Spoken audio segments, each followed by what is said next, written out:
एक बार माता पार्वती ने भगवान शिव से कहा कि प्रभु, मैंने पृथ्वी पर देखा है कि जो व्यक्ति पहले से ही अपने दुख से दुखी है, आप उसे और ज़्यादा दुख प्रदान करते हैं, और जो सुख में है आप उसे दुख नहीं देते हैं।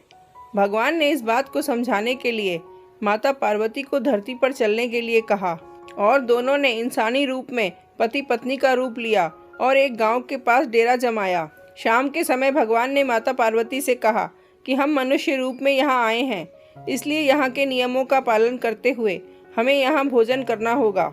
इसलिए मैं भोजन की सामग्री की व्यवस्था करता हूँ, तब तक तुम भोजन बनाओ। भगवान के जाते ही माता पार्वती रसोई में चूल्हे को बनाने के लिए बाहर से ईंटें लेने गईं और गांव के कुछ जर्जर हो चुके मकानों से ईंटें लाकर उन्होंने चूल्हा तैयार कर दिया। चूल्हा तैयार होते ही भगवान वहां पर बिना कुछ लाए ही प्रकट हो गए। माता पार्वती ने उनसे कहा कि आप तो कुछ लेकर नहीं आए, भोजन कैसे बनेगा? भगवान बोले, पार्वती, अब तुम्हें इसकी जरूरत नहीं पड़ेगी। भगवान ने माता पार्वती से पूछा कि तुम चूल्हा बनाने के लिए इन ईंटों को कहाँ से लेकर आई? तो माता पार्वती ने कहा, प्रभु, इस गांव में बहुत से घर ऐसे भी हैं जिनका रखरखाव सही ढंग से नहीं हो रहा है। उनकी जर्जर हो चुकी दीवारों से मैं ईंटें निकाल कर ले आई।